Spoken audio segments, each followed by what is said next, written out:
Bonjour et bienvenue sur ce nouvel épisode de Magma Vote. Aujourd'hui, on reçoit celui qu'on appelle le rappeur au bandeau. On se retrouve dans sa chambre d'hôtel à Anglette parce qu'il performe aujourd'hui à Biarritz pour faire un show exceptionnel ce soir. On va lui poser quelques questions. On est très content de recevoir Sensei dans Magma Vote. Comment tu vas, Sensei? Ça va super bien, vous, les gars. Ça Bah, va. très très bien. Au Merci top. d'être là. Avec On plaisir. va retracer un petit peu ta vie Let's go. de la naissance à aujourd'hui. Ah Il y a ouais, quelques trucs à dire. ouais, vous avez fait vos devoirs. On va voir si vous avez fait vos Je devoirs. t'ai dit, on va te cuisiner. Vas-y, go. Tu es né à Melun en 97. À Meulan. À Melun. Meulan. Dans Melun. 78, mais Melun. j'ai vécu à Meulan. En Ok. 77. Et à 2 ans, tu pars vivre au Mali. Exactement. Tu y restes jusqu'à tes 6 ans. Ouais. Et ensuite, tu reviens en France. C'est quoi pour toi cette période dans tes souvenirs et tout ça? Comment tu l'as vécu de partir loin d'ici et de revenir derrière? Moi, j'ai pas une bonne mémoire. J'ai juste des flashs de là-bas, de certaines choses que j'ai vécues. Et à mon retour de ce que ma mère elle disait, à ce qui paraît, je parlais même plus français. Je parlais que Bambara, que Ballon. Mais sinon, c'est une période assez floue. J'étais jeune, hein. J'étais très bébé. T'es arrivé à t'adapter parce que du coup, tu n'avais pas forcément de repères À m'adapter où? Là-bas ou ici? aux deux Alors, endroits. franchement, me connaissant, tu vois, le sensei que je suis aujourd'hui, je pense que j'ai dû m'adapter, c'est sûr et certain. Le Mali, à cet âge-là, qu'est-ce que ça t'a laissé concrètement? Une image, une langue, une façon d'être? Bah, ce que je disais, ça m'avait Ouais. laissé une langue. Malheureusement, je l'ai perdue. Je n'ai Ouais. pas bien pratiqué. Maman nous parlait pas trop Bambara à la maison. C'est-à-dire qu'avec les années, au fil du temps, ben, j'ai perdu la langue, malheureusement. Mais je la comprends, quand même, un peu. Est-ce que vivre entre deux cultures aussitôt, est-ce que tu penses que ça peut forger sa façon d'être? Forger. Euh, pour ma part, moi, je vis assez. Parce que là, durant ces dernières années, j'ai fait pas mal d'allers-retours en Afrique, notamment en Côte d'Ivoire. Ce qui est bizarre, c'est que j'ai grandi avec les deux cultures, mais je me sens ni chez moi là-bas, ni chez moi ici. Parce que ici, forcément, vous savez, on a grandi en quartier, on fait partie un peu de la classe populaire. Et forcément, certains médias, certaines personnes ici, nous font comprendre qu'on n'est pas forcément chez nous ici, tu vois. Et quand tu vas là-bas, on te fait comprendre que tu n'es pas de là-bas non plus, tu vois. Ça veut dire que les deux cultures, c'est cool, mais en termes d'identité, on peut facilement se perdre. On peut facilement se sentir perdu, en tout cas. Et tu penses que ça a changé ta façon de regarder les gens? Moi, non. Mais je pense que la façon dont les gens ont de me regarder, je pense que ça soit là-bas ou ici, je pense que ça a dû impacter, en tout cas. Ça a dû influencer le regard qu'ils ont sur moi. Mais pour ma part, non. Les gens, je les regarde comme ils sont. Et comment tu as vécu du coup l'école, la primaire et tout ça? Tu étais entre deux pays, quoi. Du coup, ça s'est passé comment? Ça, j'ai un peu de souvenirs, ça. J'ai souvenir de, de certaines amourettes que j'ai eues. J'étais, je vais pas dire, j'étais pas un enfant sage à l'école, mais j'avais beaucoup d'énergie. Voilà, j'avais beaucoup d'énergie et j'aimais bien l'école, étant petit. J'aimais beaucoup l'école. À 15 ans, tu te fais repérer par un recruteur du Ouais. Stade Lavallois. Et donc, du coup, tu commences cette aventure-là. C'était un rêve ou une opportunité qui s'est mise devant toi? Le foot, c'est venu parce que au quartier, arrivé à une certaine heure, il n'y avait plus personne. Et moi, je ne comprenais pas. Vers 16h, 17h, quand on rentrait de l'école, là, quand il fallait sortir et tout, je voyais qu'il n'y avait personne au quartier. En fait, les gens partaient au foot. Et moi, un jour, je suis parti au stade juste pour retrouver mes potes, en vrai, tu vois. Et mon frère m'avait accompagné, j'ai fait des essais, entre guillemets. Et c'est comme ça que j'ai commencé le foot. C'était juste pour rejoindre mes potes jouer. Et au fil des années, je crois, j'ai signé à Laval avant, en 2012. Je suis signé à Laval en 2012, c'est-à-dire que j'ai commencé moi le foot 2 ans ou 3 ans avant que je signe en centre de formation. Du coup, ce qui fait que quand je signe en centre de formation, j'ai pas mal de lacunes et tout, tu vois.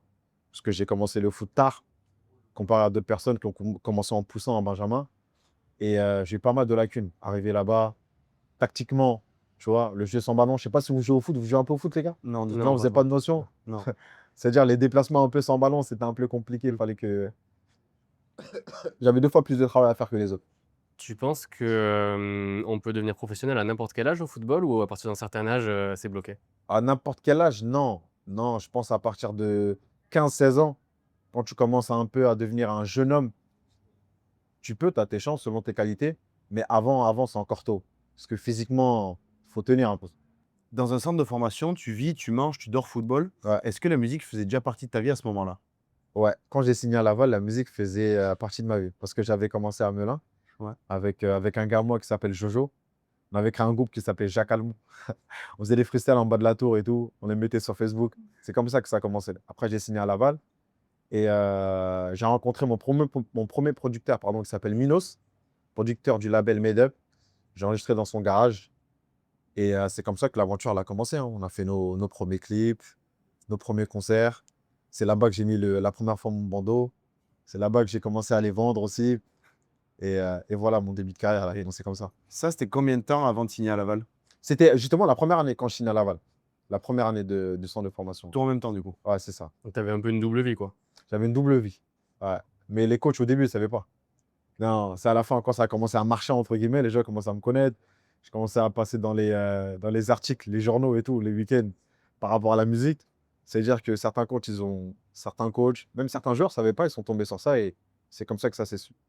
Mais ils m'ont toujours encouragé, ils m'ont jamais freiné dans mon élan, dans ma vie de rappeur, de chanteur.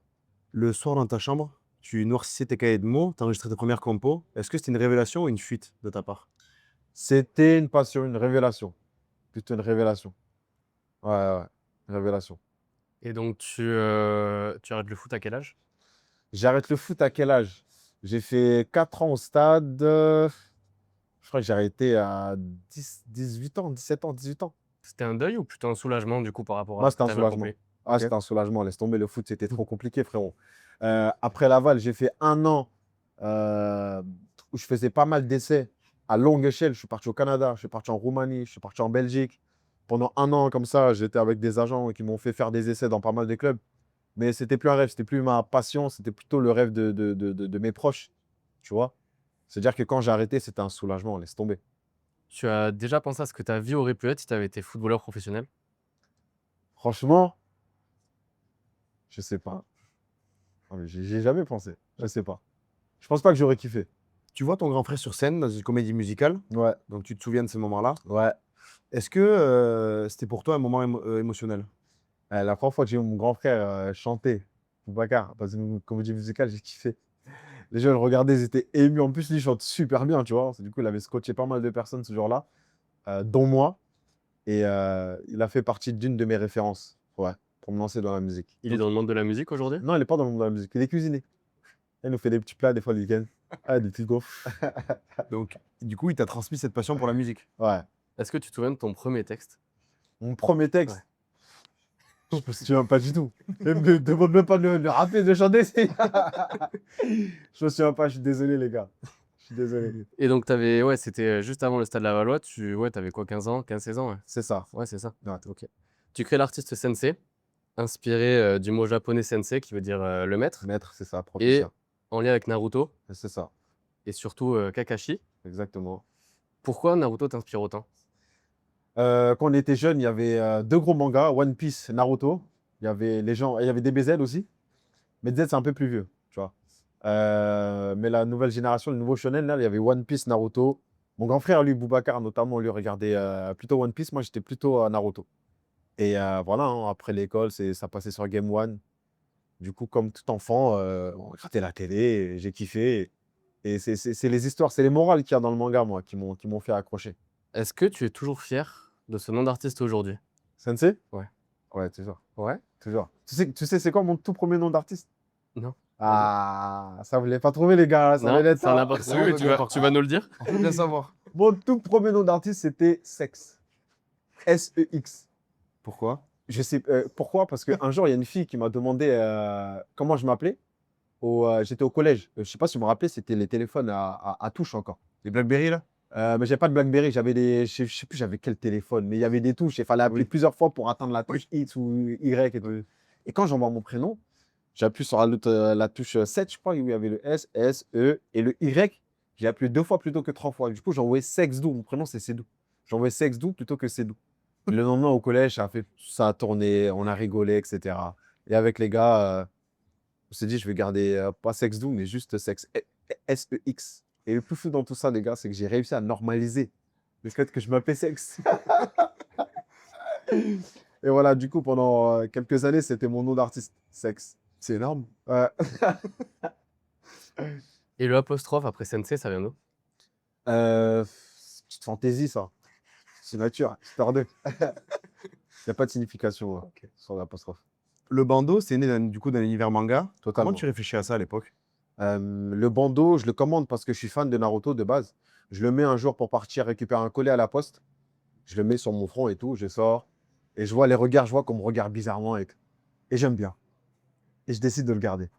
Donc, du coup, c'est une décision artistique. Ouais, franchement, on peut dire ça. Ouais, on peut dire ça comme ça. Décision artiste. Tu envoies un premier son sur YouTube en 2014, Ouais. Posé Stendhal, donc Ouais. c'est plus rappé que ce que tu feras par la suite. Ouais. Vous savez, je suis fâché, je suis pas jeune, je suis pas jeune, une rafale. 2, 3, 4, trop cassard, le flow des AK, derrière moi 2, 3 gars, avoir des tours d'avance, c'est trop tard. C'est quoi qui va te faire changer de direction musicale? Qu'est-ce qui me fait changer? Je pense que l'époque dans laquelle j'étais, le courant, c'était l'époque un peu section danseuse avait démocratisé un peu les refrains chantés, les chansons, tout simplement. Du coup, au début, je commence par le rap, un peu comme beaucoup d'artistes dans la musique actuellement. Et exercice, hein, je commence à chantonner dans certains titres. Il y a des sons que j'assume, que je décide de sortir, d'autres non. Et voilà comment s'est fait la transition. Ces premiers sons, ils sont toujours dispo sur YouTube. Est-ce que c'est un choix de les laisser en ligne? Les gars, il y en a beaucoup qui sont plus dispo. Hein. C'est un choix, ouais. Disons que j'ai retiré les moins fichas. On a retrouvé des commentaires sur tes morceaux Ouais. de cette époque, du coup, de personnes qui écrivaient ta voix, c'est sûr que tu vas percer. Les gens, il faut partager un max, ce mec et tout ça. Est-ce que à ce moment-là, toi, tu y croyais? J'ai jamais rêvé d'être une superstar. J'ai toujours fait ma musique par passion. Toi, tu l'as dit, j'ai commencé dans ma chambre. Et pour moi, juste que mes potes me valident, rechantent certains de mes couplets, c'était déjà une réussite et tout, tu vois. Et aujourd'hui, je suis devenu ce que je suis devenu. Je pense que c'est le fruit de pas mal d'efforts. Je pense que c'est la suite logique pour n'importe qui se lance dans ses rêves, dans un business. Je pense que les efforts, le travail sont juste la base de la réussite. Et tu crois que ces gens qui croyaient en toi à cette période, ça t'a aidé à prendre confiance en toi et à continuer et à réussir où t'en es aujourd'hui? Ouais, quand même, c'est une source de motivation. C'est une source de motivation. Ouais. En 2017, tu sors un feat avec Boleman. Ouais. Il n'est pas encore connu comme aujourd'hui. Ouais. Comment se fait cette collab? Est-ce que tu le connaissais d'avant? Est-ce que c'est un contact? Alors, Boleman et moi, on était produits par le même producteur à l'époque, par James, voilà, producteur du label Jadkiss. Et on était proches, Boleman et moi, du coup. On a fait pas mal de sons. On a sorti 2 sons de l'année 2017-2018. Je ne sais pas c'est lequel que vous avez, c'est grâce à toi. Il y a Jetkiss Leader. Il y a. Non, je crois que c'est tout. T'as une bonne mémoire quand même, ça va. Ouais, ça va, ça va. Grâce à toi, Jetkiss Leader, ça se fait naturellement. On était beaucoup ensemble. On a décidé de faire du son et voilà. Et en 2018, tu sors Sans Elle. Souvent je la regarde dormir la nuit, qu'est-ce qu'elle est jolie, à dire que je vais tout arrêter. Un morceau qui dépasse les 40 Ouais. millions de vues rien que sur YouTube. Il a plus de 40 millions aujourd'hui sur Ouais. YouTube. C'est lourd. Est-ce que tu 45 t'attendais à ça? millions. 45 millions. Ouais, c'est lourd. Est-ce que tu t'attendais à ça? Au début, non. Quand je fais le premier million de vues, je suis à 2 doigts de sortir tout nu et courir dans la rue. Parce que pour nous, c'était impensable. Tu sais, moi, je viens de Melun. Et il n'y a pas forcément d'artistes phares. Je vois comme certains rappeurs ou d'artistes du 9-3, du 9-2. 77, c'est assez reculé. Tu vois, on a pas mal de retard sur certaines choses, notamment la musique, le foot. Et le premier million de vues, c'était nouveau pour la ville, c'était nouveau pour tout le monde. Et c'est un honneur, une fierté de faire partie de ces artistes-là, un peu les pionniers qui ont donné un peu la lumière sur, il ne faut pas dire la ville, mais en tout cas mon quartier en tout cas. J'essaie de valoriser sur pas mal de projets. Sur le clip de Sans Elle, Ouais. il y a marqué inspiré d'une histoire vraie au début. Ouais. C'est l'histoire à qui? C'est la tienne? C'est Ouais, le ami à toi? ouais, c'est la ville, c'est la C'est la ville. tienne? Ouais, c'est la ville. C'est la ville, c'est la ville. Ok. Ça fait maintenant plus de 8 ans. Ouais. Est-ce que tu es encore fier de ce son? Toujours, je le chante à chaque show et il me rappelle pas mal de souvenirs. Pas mal Dans de souvenirs. l'effet réel de la chanson? Ah non, du tout, non, ça non. Non, du tout. Non, du tout. C'est l'histoire, ouais, c'est passé maintenant, c'est derrière moi tout ça. Malgré le succès de cette chanson, tu Ouais. continues à faire des sons très rappés par la suite. Ouais. Est-ce que tu étais encore attaché à ce style-là? J'étais frustré parce que moi, je suis un rappeur de base. Je suis un rappeur de base. Je me suis fait connaître grâce à Sans Z. Euh, mais j'ai jamais voulu être un artiste, comment dirais-je, un chanteur de zouk, tu vois. C'est-à-dire que quand je sors Sans elle et quand il fait les stacks qu'il fait, par frustration, 2 semaines après, je sors un son rappé qui s'appelle Flex. Je pourrais rapper sans même m'arrêter, tu sais que je pourrais rapper sans même m'arrêter. Au début ça se marque, puis ça se cela. Maman m'écoute donc je dois m'arrêter. Parce que je voulais leur faire comprendre que moi, de base, c'est pas ça, moi, de base. De base, c'est ça. Mais ils m'ont aussi vite fait comprendre que nous, c'est pas ça qu'on veut, c'est ça qu'on veut, tu vois.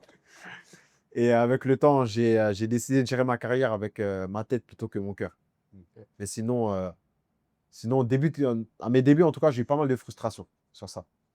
De ne pas pouvoir faire ce dans quoi j'estime être le meilleur. Toujours en lien avec ce morceau. Ouais. C'est quoi ton remède contre le goumin? Le remède contre le goumin, faire du sport, regarder des mangas, jouer au puzzle récemment, je joue au puzzle. Tu fais des puzzles? Ouais, je fais des puzzles. Des grands puzzles? Grand puzzle, 1000 pièces. Ouais. Je suis passionné. Ouais, je fais du sport, je joue au tennis, je fais du foot, je fais de la musique. T'as dit Voilà. récemment, parce que t'es en goumin en ce moment? Goumin, pas seulement amoureux, pas seulement que amoureux, tu vois. Il y a des fois où ça va moins bien dans ta vie, professionnellement parlant ou amicalement parlant, tu vois. Ça veut dire que, ouais, on travaille sur des goumins. Chaque période a son nouveau. Tu sors un projet en 2019, MCS. MCS, ouais. Puis très vite, tu sors l'album sans le bandeau Ouais. et tu l'enlèves. Pourquoi? Pour me challenger. Ok. Pour me challenger, j'étais arrivé à une période où j'estimais avoir atteint un plafond de verre, tu vois. Et je me suis dit que retirer le bandeau, ce serait une rafraîcheur dans ma carrière. Un truc frais, un challenge, parce que les gens je l'identifiais par rapport à ça, tu vois. Et j'ai voulu repartir un peu de zéro.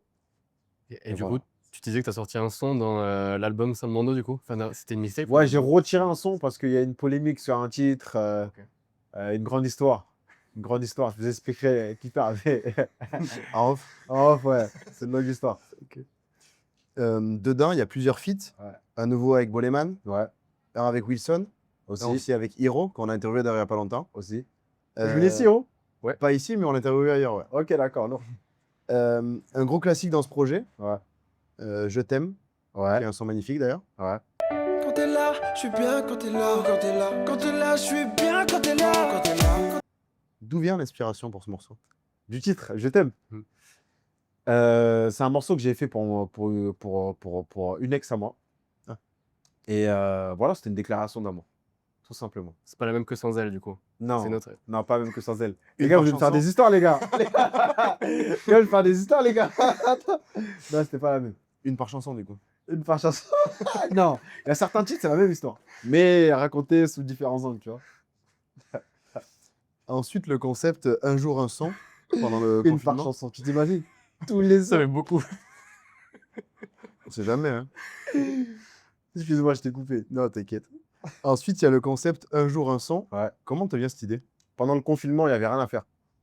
Le truc que je savais faire le mieux, moi, c'était la musique. Du coup, j'ai décidé de faire la musique et montrer aux gens mon processus de création, tout simplement. Et donc, du coup, tu t'enregistrais chez toi? Comment tu faisais exactement? Ouais, je m'enregistrais chez moi, ouais. Ouais. Mon petit ordinateur, ma carte son, mon casque, mon micro. Et voilà, je montre aux gens comment je trouvais mon inspiration. Comment tu fais pour faire un son, du coup? C'est un peu ce que tu as expliqué dans ces vidéos-là. Tu commences par écrire, d'abord par écouter une instru. Comment tu commences? Ça dépend. J'ai pas de manière cheap de faire un son, moi, tu vois. Des fois, je peux avoir une phrase comme ça et tourner un texte autour de cette phrase. Des fois, je peux écouter une instru, des beatmakers qui font une prod, ça m'inspire des mélodies. Des fois, on est en studio, on se demande avec les gars quelle histoire on peut raconter. Et voilà, après, je fais le travail de l'exercice d'écriture, tu vois, mais j'ai pas de manière cheap de faire un son. Et tes sessions studio, elles ressemblent à quoi, du coup? Enfin, tout et n'importe quoi, hein. mais du travail. Du travail, généralement. Plutôt la nuit, le jour? Il y a beaucoup d'artistes De qui font la base, nuit. le jour. Ok. Mais dernièrement, la nuit. Parce que les compos avec qui je travaille sont disponibles que la nuit. Du coup, je m'adapte. Par la suite, plusieurs projets, jusqu'au Ouais. dernier, en 2024. Des des pleurs, partie 2. Ouais. Mais tu continues de sortir des sons quand même depuis, avec Ouais. un style un petit peu différent, comme Ouais. C'est OK ou Bandit Chef. Ouais. qui sont peut-être plus boîte de nuit. Ouais. Pourquoi tu changes de style un petit peu en ce moment? Tu vois le plafond de verre dont je te parlais en 2020 à peu près? Ouais. C'est ce que j'ai ressenti aussi en 2021, 2022. Les musiques avaient un succès, mais je rêvais de plus grand, je rêvais de plus. Et du coup, je décidais avec mon manager en 2020, courant 2023-2024 de m'ouvrir un peu plus musicalement, de faire des sons un peu plus mainstream, moins niche, moins centré sur les Goumains, tu vois, sur les chagrins d'amour. Et voilà pourquoi. T'as fait J'ai un son qui s'appelle Goumin d'ailleurs. j'ai fait un son qui s'appelle Goumin, ouais. Ouais.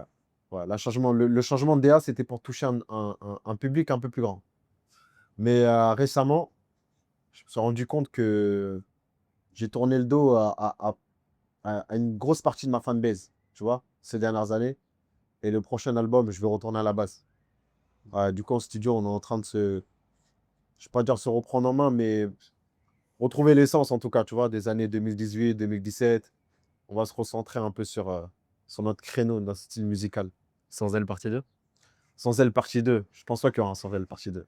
Les gens rêvent d'un Sans elle partie 2, mais je pense pas que je vais en faire. Tu parles beaucoup de poèmes dans tes morceaux. Est-ce que tes textes, tu les vois comme des poèmes?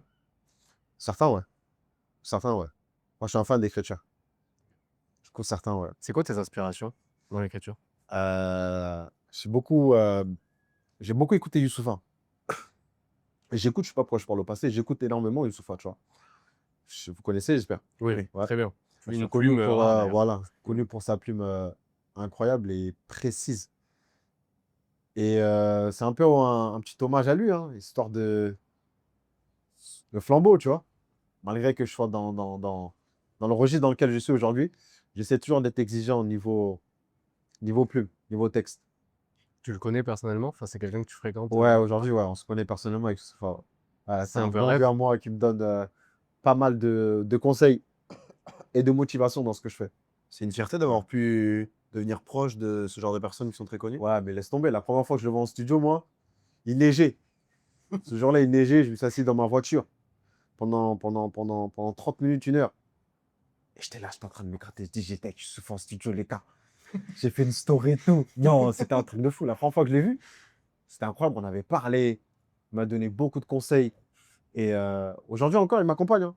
Franchement, dans l'ombre et tout, il commande ce que je fais. Il me donne pas mal de conseils sur certains choix artistiques. Et ouais, aujourd'hui, c'est une fierté. Mais je le vois toujours en mon rappeur préféré, tu vois. Je le vois pas comme un ami, quelqu'un de proche. On fait du foot ensemble. Et chaque fois que je le vois, je fais une accolade. Ah, mon rappeur préféré. Toujours, toujours. Ouais, et du coup, ça t'aide quand même à améliorer certaines choses ou à Ouais. revoir certaines choses. Ouais, ouais, totalement. T'as besoin de confirmation quand tu fais un morceau? L'envoyer à des gens qui doivent valider? Toujours, bien sûr. Mes proches, ma mère. Ouais, toujours. C'est toujours tes morceaux qui parlent d'ex ou d'amour ou de relation qui marchent le mieux. Ouais. Pourquoi tu penses? Pourquoi je pense? Peut-être que je suis fait pour ça. Peut-être que j'excelle dans ce créneau-là. Du coup, il faudra avoir plus d'ex pour sortir plus des morceaux. Plus d'ex. Je sais pas s'il faut plus d'ex. Toi, tu veux faire des histoires, toi. Je sais pas s'il faut plus d'ex. Je sais pas. Mais j'ai pas mal de gars, en tout cas, qui ont des histoires et très, très inspirantes aussi. Ouais, j'ai pas besoin de les vivre, les histoires. J'ai pas besoin de les vivre. Qu'est-ce que tu penses des relations amoureuses? C'est la base de tout, hein. C'est la base de tout. C'est la base de notre monde, là. Regarde, il y a des gens. S'il y a des gens, c'est parce qu'il y a des personnes qui se sont aimées et qui ont décidé de procréer. Voilà pourquoi on est là, c'est grâce à l'amour. C'est quoi ton feat préféré? Mon film ou mon feat? Ton feat? Mon feat préféré? Ouais. Pendant une période, c'était Saf, Clyde. Un morceau que j'ai fait avec un artiste marseillais. J'aimais beaucoup la faire sur scène. Aujourd'hui, actuellement, mon feat préféré, je les aime tous. Ouais. Ouais, je les aime tous. Tu t'en fais beaucoup en plus. Ouais, j'en fais Ouais. pas mal. Ouais. J'adore celui avec Mimissa, Aventure. Aventure. Ah, Énorme. il date celui-là. Peut-être on va en Il faire date. d'autres, peut-être. Ah ouais? Ouais, peut-être on Mais va en non, faire bah, d'autres. ça s'appelle plus comme ça maintenant, je crois, non? Boucher Belle. Ouais, c'est ça. Ça. C'est ou même, t'as eu la chance aussi de faire un feat avec Sika Sissika, et de exactement. reprendre un grand classique, Ouais, La Danse Sexy. exactement. T'as fait tes devoirs. J'aime bien, j'aime J'ai bien. fait mes j'aime bien. devoirs. Ouais, j'aime bien. Ouais, de ouf. Il était venu chez moi et tout. Et on a fait du son. Et avec les gars, avec Max et Sonny, à l'époque, on s'est dit, Tain, pourquoi pas reprendre la gimmick? Ça va être dans Sexy, voilà. C'est quoi ton feat de rêve? Mon feat de rêve, Youssoupha. Ok. Je pourrais le faire tous les jours. Mais j'attends le bon moment. Ok. C'est quoi le bon moment? C'est le moment où je me considérais comme un artiste accompli.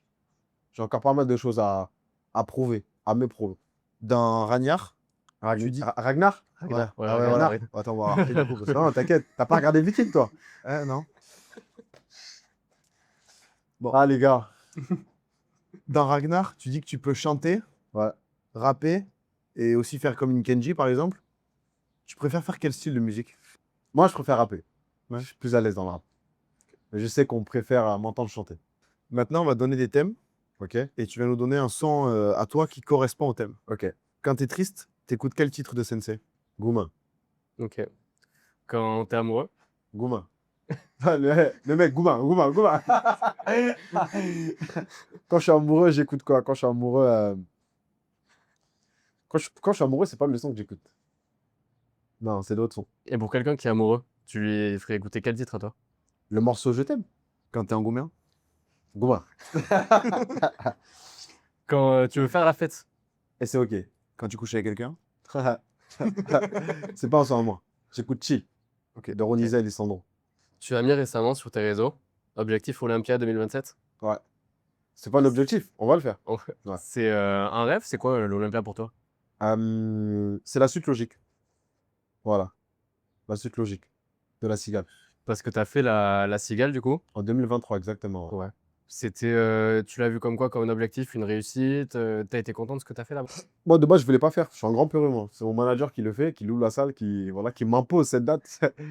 De base, je voulais pas faire la Cigale. Je me sentais pas capable de la remplir.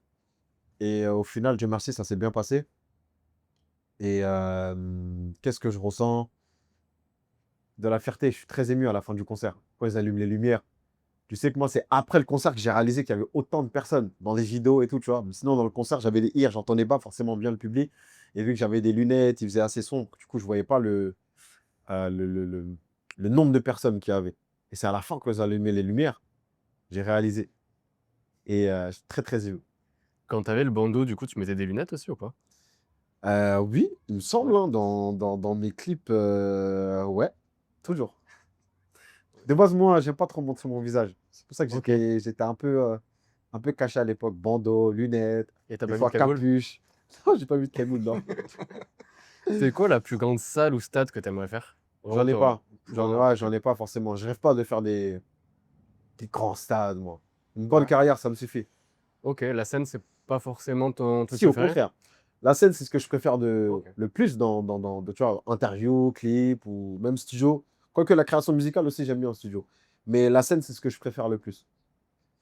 Les grandes scènes, ça me fait pas rêver parce que je préfère les petites salles. Tu vois, la proximité avec le public, la chaleur humaine, sentir les cris sur ta peau et tout, tu vois. Je préfère ça. J'ai fait des grandes salles. Je vais pas forcément kiffer l'expérience. Mais je me donnerai les moyens pour les faire. Quels sont tes projets pour cette année? Pour cette année 2026, Ouais. sortir 2 projets. 2 projets dans l'année? 2 projets dans l'année. Et Quel type de projet? quel type de projet? Là, Retour aux bases, comme là, je vais donner l'exclu, là, les cales. let's go. bah vas-y. De sortir un projet cet été et un autre à la rentrée. Retour aux bases. Donc, peu de temps entre les 2 projets? Ouais. Ok, pourquoi? Pourquoi? Parce que on parlait de son club tout à l'heure.